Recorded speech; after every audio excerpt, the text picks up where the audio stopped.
How do you view the role of prisons in society today? Well, remember back when we were young, and we was back during the Vietnam War, we used to talk about the military-industrial complex. Well, now you have the prison-industrial complex. And you have what is the ultimate solution to America's economic problem. Those who are poor, those who are powerless, those who have no access to the wealth that one needs to survive, and perhaps wealth isn't, but the resources one needs to survive. In an area where there is corporate downsizing and there are no jobs and there is only a service economy and education is being cut, which is the only rung by which people can climb. The only growth industry in this part of Pennsylvania, in the eastern United States, in the southern United States, in the western United States, is quote-unquote corrections, for want of a better word. The corrections industry is booming. And this joint here ain't 5 years old. Some corporations made a mint off of this thing. This thing cost millions of dollars to be built and constructed. But second to that, you have across the United States, for the first time in modern history, you have small rural counties and districts begging the government, build a prison here, please. There was a time when it was, not in my backyard. You better not. I don't want that here. But now they talking about, jobs. That's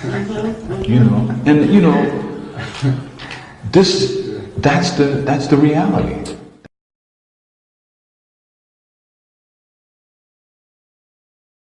I know some of y'all here today because y'all think jail is cool. But see, y'all wouldn't know nothing about that shit. Ain't shit cool about jail, nigga. Ain't nothing cool I've been here 10 years, and I ain't never getting out. Never. I ain't do much, just kill somebody. It ain't like the nigga ain't have it coming. He sure did. See, y'all think it's just about us in here, but this is about an oppressive, fucked up system designed to keep niggas down and shit. Y'all wouldn't know nothing about that. What about you, little nigga? You know about that? Yes. Oh, you know about that? Tell me what you know about that. Tell me what you think about that. The prison industrial complex is a system situated at the intersection of government and private interests. It uses prisons as a solution to social, political, and economic problems. It includes human rights violations, the death penalty, slave labor, policing, courts, the media, political prisoners, and the elimination of dissent.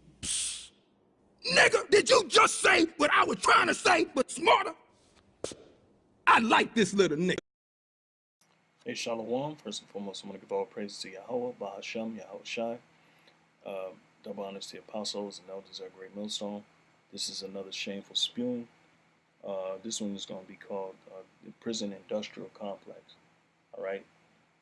It's the forwarding of our affliction in the time of our calamity, when our calamity had ended, according to the scriptures, which was slavery. The so-called white man has forwarded afflictions on us so he can keep us furthermore perpetually oppressed. Okay. And it's just shameful spewing on his glory, according to Habakkuk 2 and 15 and 16, which I'm going to read.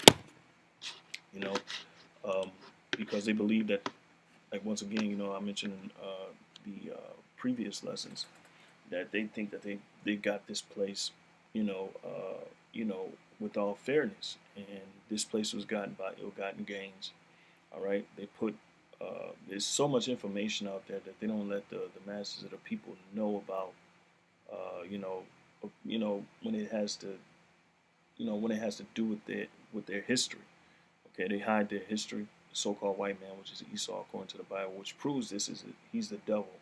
It's furthermore proves that he's the devil. So. When you see the things that he has done to the nation of Israel, it proves further more and more that, that he is the wicked that the Bible speaks of. So this is Habakkuk 2 and 15. Woe unto him that giveth his neighbor drink, that putteth that bottle to him, makest him drunken also, that thou mayest look on their nakedness. All right, that and for the most part, the so-called white man has done that. He has searched out iniquities and forced it upon our people. You know, he put drugs in our communities, which that's Reaganomics.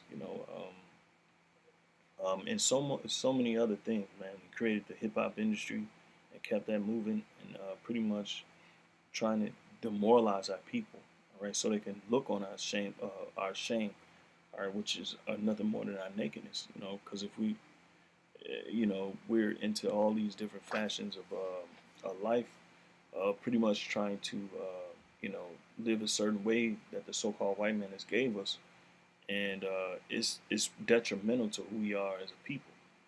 All right, so verse 16, thou art filled with shame for glory. Drink thou also, and let thy foreskin be uncovered. The cup of the Lord's right hand shall be turned unto thee. Now, he is filled with shame for glory, because everything he secured or sustained his life with, speaking on you elite Edomites, it's all shameful, man. It's all shameful, all right? How you got America, the millions upon millions of people that you killed, the innocent women and children that you killed, raped, robbed, and murdered for this place which we call America, all right, exploiting the nation of Israel, you blacks, Latins, and Native Americans, so he can get over economically, so he can sustain himself. This is all shame, all right? They take it as glory. They're proud in being America, these so-called white people, they're proud of the shame that, in other words, it doesn't matter to them what they did to procure this land. They glory in it, but it's shameful. It's going to be shameful to the whole world, man. All right. It says, and let thy foreskin be uncovered. The cup of the Lord's right hand shall be turned unto thee. All right. So the Most High is going to turn, it's going to turn things upside down. Okay. He's going to judge the nations. All right. Mainly the nation of Israel that came against us. It says, and shameful spewing shall be on thy glory. And this is a shameful spewing. I'm going to go into this clip, and I'm going to play a bit of it. You can watch the whole thing, but it's basically going to give you a synopsis, all right? And this is Slavery by Another Name, all right? So it's a documentary that I encourage brothers to read and look at. But I've seen this probably about a few years back, but here you go.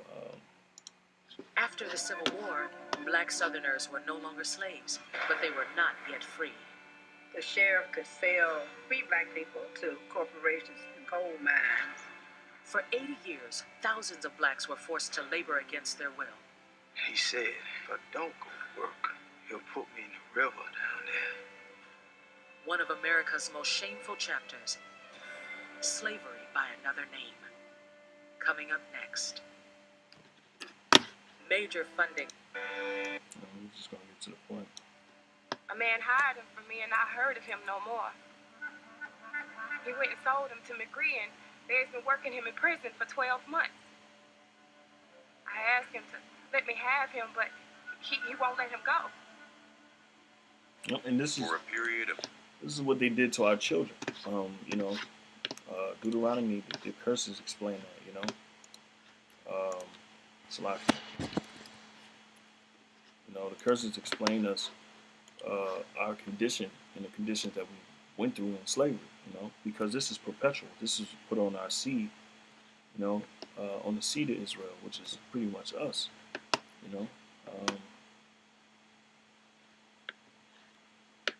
Here we go. Deuteronomy 28:41. Thou shalt beget sons and daughters, but thou shalt not enjoy them, for they shall go into captivity. And that happened. That happened on auction blocks. That happened post-slavery. All right. They, after slavery was done, they put us back into slavery by throwing us in prison camps, man. All because of the hatred of so-called white men. They didn't want us to gradually grow economically or self-sustain ourselves. They wanted to really end our whole existence. All right. And that's why this is a shameful spewing. But we got to understand that it's part of the curses that we're under, for pretty much breaking the covenant of the Most High, which He brought us into a new covenant.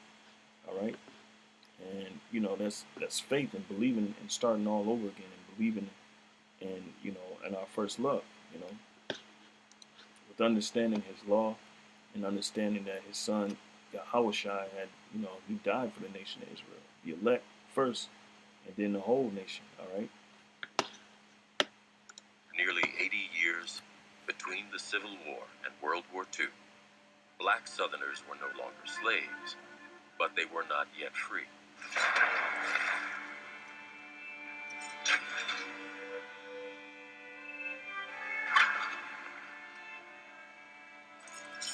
In one of the most shameful and little-known chapters of American history, generations of black Southerners were forced to labor against their will. From almost the first moment, white Southerners were responding to try to put African Americans back into a position as close to slavery as they possibly could.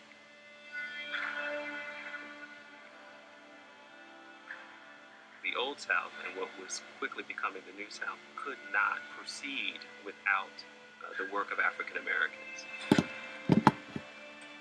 But if you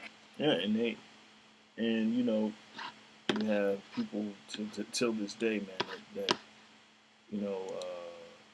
that try to criticize us, for being lazy and all of that, and that's beyond the truth, man. That's not the truth, and I'm gonna prove that, man. And it proves that the Bible is talking about you blacks, blacks, and Native Americans. Okay, let's go to Wisdom of Solomon, chapter 5, verse 1. Okay. All right, it's there. So it says, "Then shall the righteous man stand in great boldness," which we're doing. It says, "before the face of such as have afflicted him." All right, and made no account of his labors, and that's why we stand in great boldness now. All right, we're standing up to all the things that were done to us. All right, because we're the children of Israel. All right, we're crying, and nobody really pleading our cause except for us. All right. When they see it, they shall be troubled with terrible fear. And that's these elites, you so-called white people, y'all troubled because y'all always feared uprising from from our nation, from all the tyranny and all the evil that you have done to the nation of Israel. So, like the scripture saying, you made no account of our labors. We built America, okay? The South couldn't function without, the nation of Israel, you blacks, blacks, and Native Americans, working for them, man. So, which I always say, the so-called white man is needful. They need us to even thrive and, to even continue their society, Had something for free in the past, you don't necessarily want to pay for it now.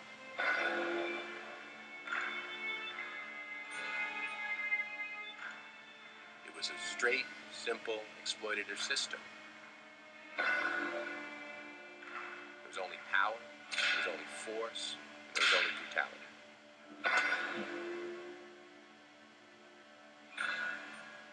What happened in that period of time was so much more terrible than anything most Americans recognize or understand today. The depth of poverty, the inability of African Americans to access any of the mechanisms of wealth achievement and growth are all rooted in this terroristic kind of regime. So we were pretty much hindered from being successful. Hey, back to the curses, man. Back to the curses.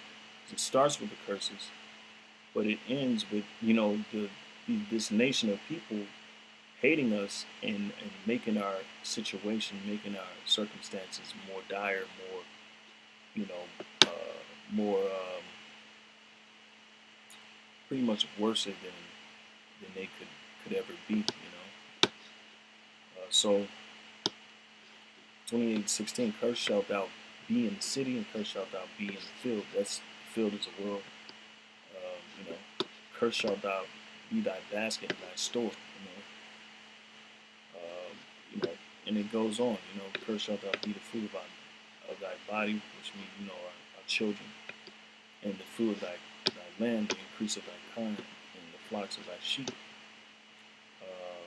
Cursed shalt thou be when thou comest in, and cursed shalt thou be when thou goest out. And that was a reality that we had to deal with during the times of slavery and during these times in the 1800s, 1600s, 1800s, even now. You know, because we were cursed. We woke up to a curse. We woke up into slavery. You know, and we died. We died being slaves. You know, it's the same. It's much the same now. You know, you still have major corporations and the system set up on a systematic, you know, a corporate slavery, which we call. You know, they give us the ideal that we're free, but we're not free. We still have to work for these corporations, which are pretty much owned by the elites, you know, but mainly the so-called white man. All right. Let me see.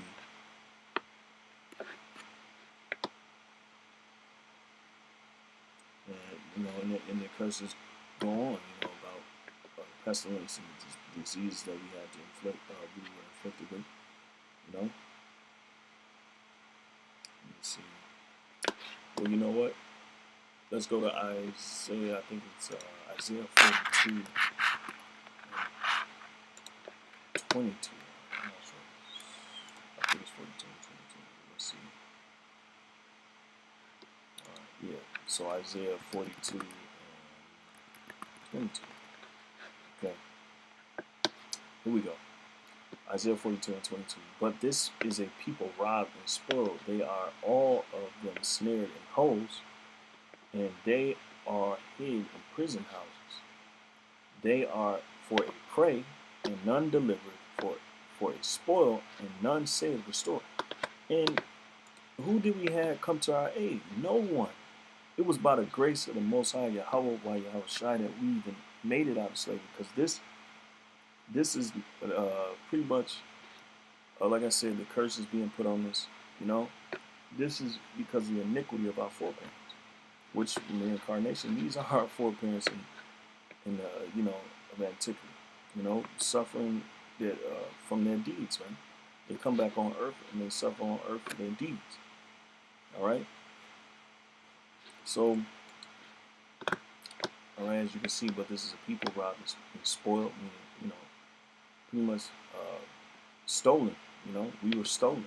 Okay, they are all of them snared in holes. All right, and they are hid in prison houses. And we're even up to this day. It's more intricate. It's more intricate now than it has ever been. You know. Or should I say, if I'm using the right word, it's more evident now than it has ever been, you know, with the system and the prison industrial complex set up the way it is, you know. That existed in so many places. Their ability to have what we call the American dream. That is what has been stolen from black folks all through the South. And that legacy has to be understood so that people will be able to speak to it and give our ancestors voice.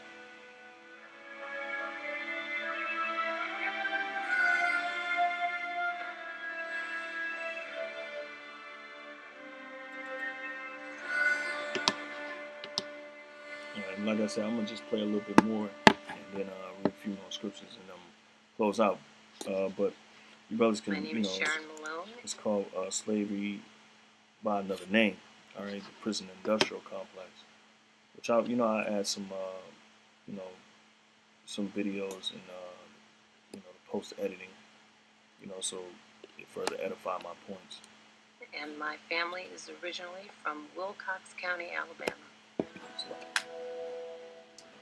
My father was born in 1893. As a child, I never knew why Dad didn't share many of the stories growing up in the rural South.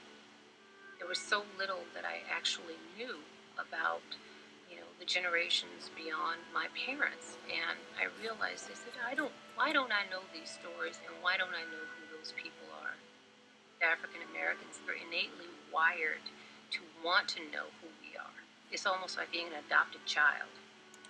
Yeah, and that's and that's the state, and that's why, the lost, lost 12 tribes of Israel, the lost children of Israel.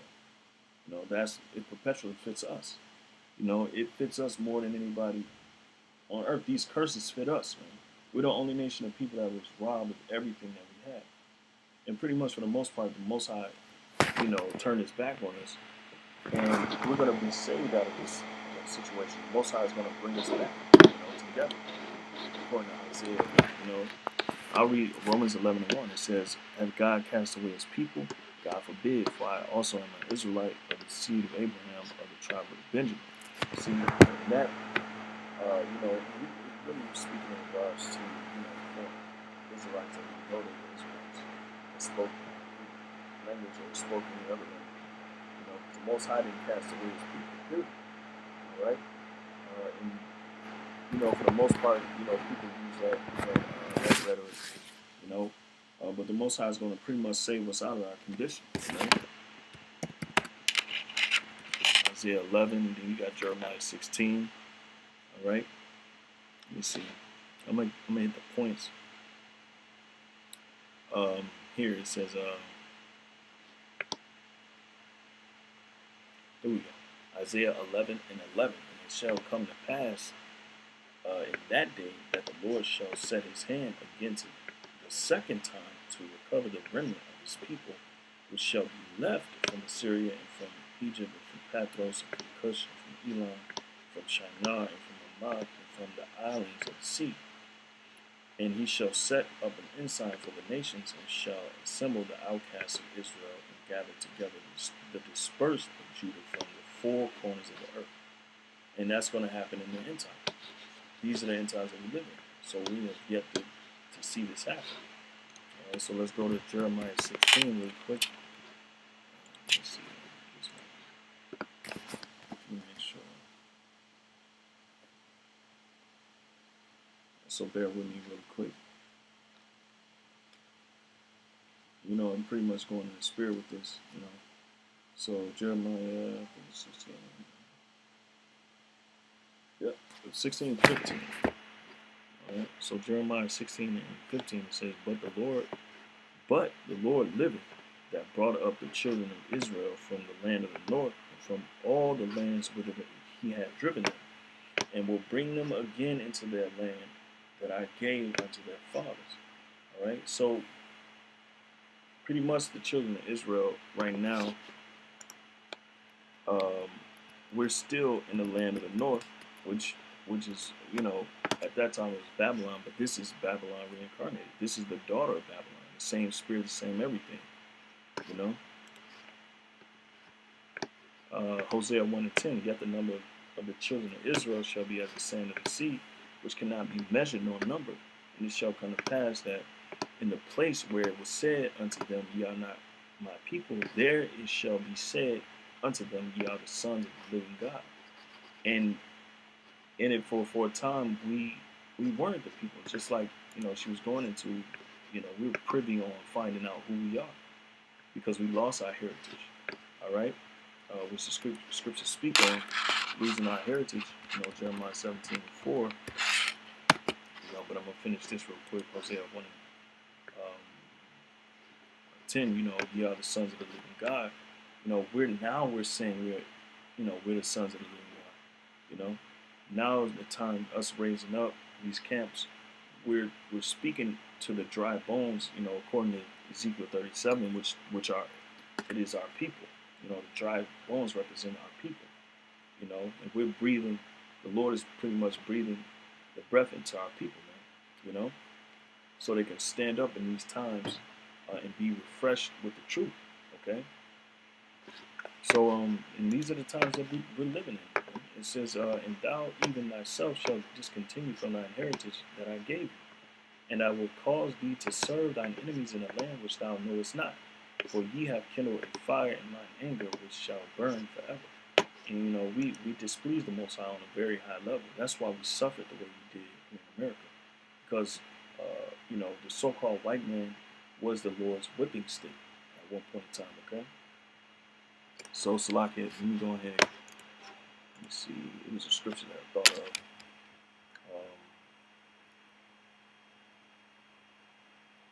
Oh yeah, Thessalonians, Second Thessalonians. It's talking about the great falling away. You know, a great falling away, right? Which hadn't happened during that time, during the time of the apostles. As of yet, it was to come, and that's why Yahushua was talking about Jerusalem being compassed by troops. You know, basically, roughly paraphrasing. But when you go, let me see.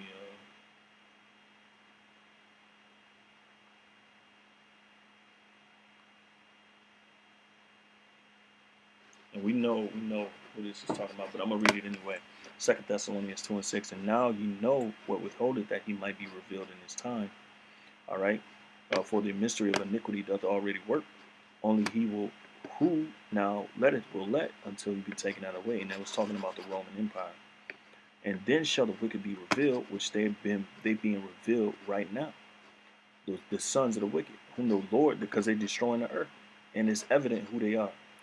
But you Christians, y'all not gonna fess up. Y'all not gonna call them out for who they really are. Y'all just gonna justify the wicked and keep living in this God-forsaken country.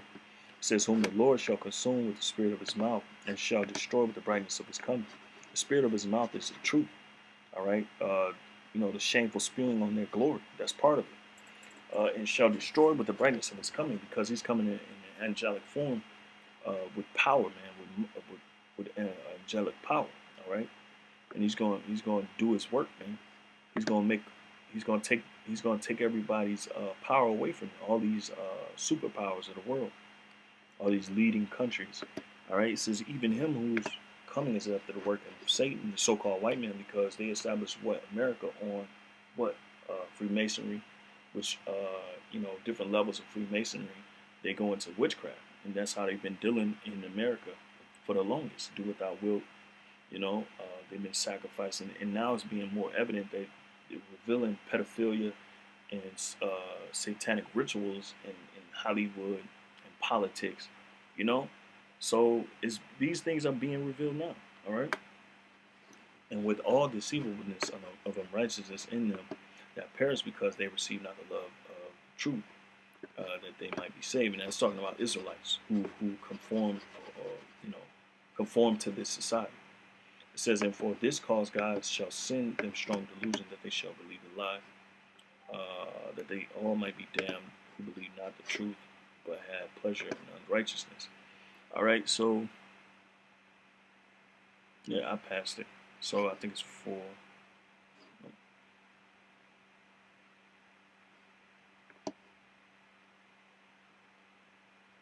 I think it says,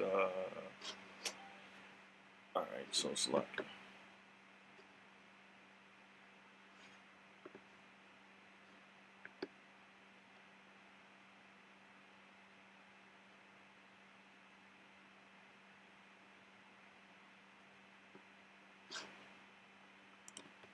Sorry, I was supposed to be wearing my glasses. It's gonna come up right in front of my face. 2 and 3. Let no man deceive you, and this was the point all along. By any means, for that day shall not come except there come a falling away first, and that man of sin be revealed, the son of perdition. And it pretty much sums up this. Pretty much sums up the whole lesson, man. The falling away was the nation of Israel losing their heritage, according to according to prophecy, according to scriptures. You know, particulars ones I went into. It says, in that man of sin be revealed, the son of perdition, which is the so-called white man, which is the Edomites. All right, because these are the ones that's working wickedness all over the earth. Okay.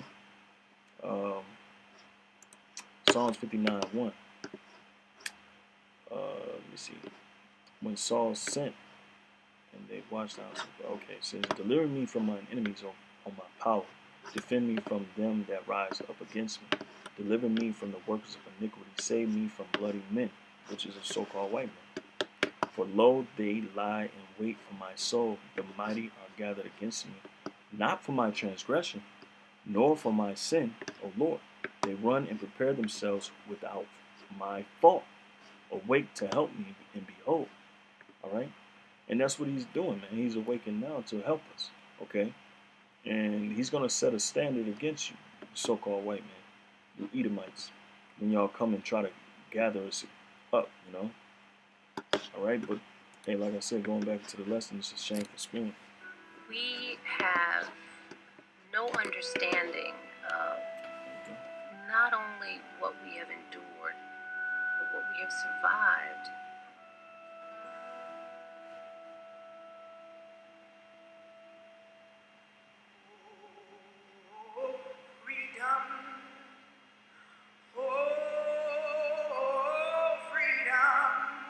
Freedom must have felt glorious to those who'd never known it. With the end of the Civil War and the passage of the 13th Amendment, 4 million former slaves could embark on new lives with no one in charge but themselves. As was supposed, all right? It was supposed to be that way, or, you know, that was a perception going around. But we already know the 14th Amendment came in, which made us slaves to corporations.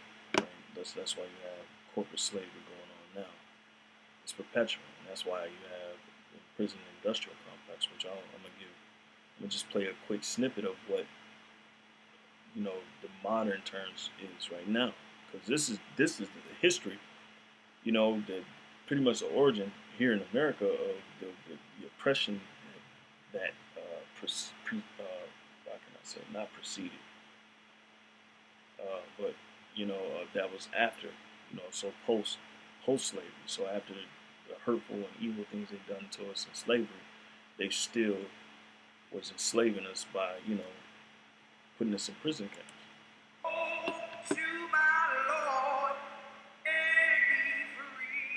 And what they desired more than anything was independence.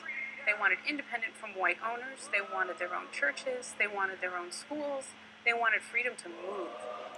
Yeah, because and that's why we use the term plantation Christianity, because everything that the so-called white man taught us with the Bible, which is, it's not his book, because it condemns him, it condemns all the actions that they have done, all the evil actions that they have done in slavery. It was slacking. African Americans after emancipation are looking at the potential not only to enjoy and receive freedom, but to live it. Oh yeah, back to the point of plantation Christianity. They taught us their way of Christianity, all right? So they force-fed us, you know, their made up ideology on Christianity, you know, their whole love spirit, you know. But it only shows you that, man, the Christianity that our people received was that of the so-called white man. They didn't learn the truth, all right, which is now being revealed. You know? They're deeply committed to reaffirming marriage vows. They're deeply committed to reconstituting families, which we've done, leading up into the 70s. Which that's another shameful spewing. We're gonna go into your Hollywood and your institutions made to exploit us, using memetics,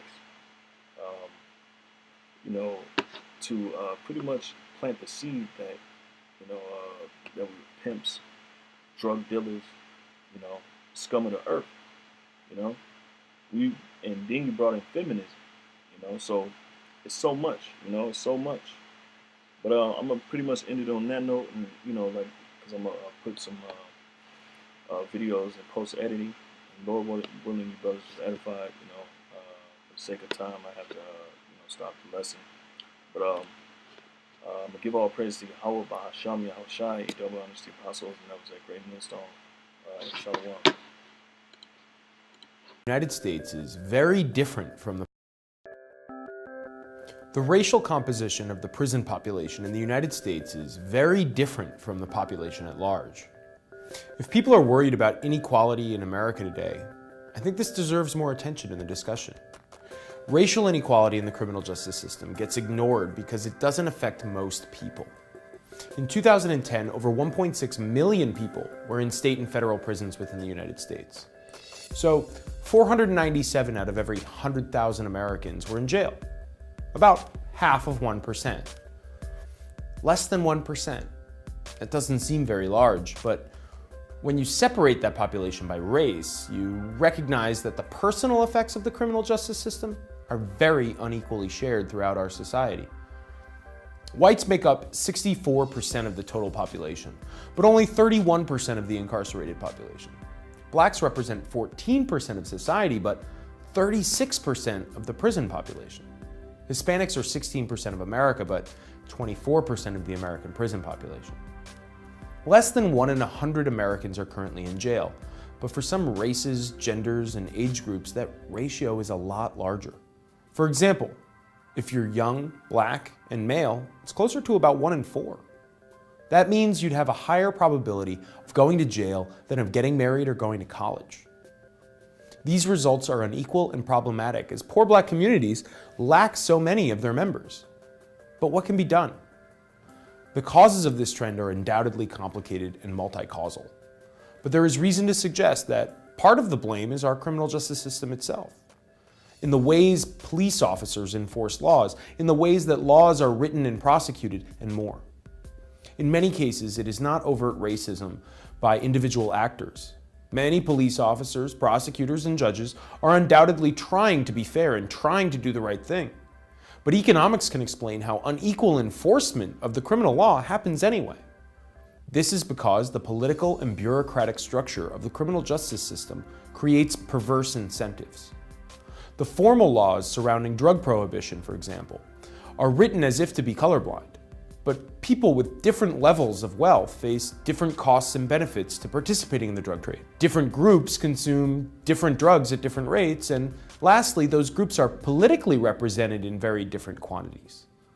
Thus, they are arrested and incarcerated at very different rates. How could minority groups hope to use the political process to fix inequality when they are systematically over-incarcerated and disenfranchised? Despite noble intentions, politics often does not affect the basic incentives of costs and benefits faced by political or citizen actors. We might need a new approach to social change if we are going to address these problems. We definitely need more study into the causes of inequality, and we should admit that radical changes might be both necessary and preferable to the status quo.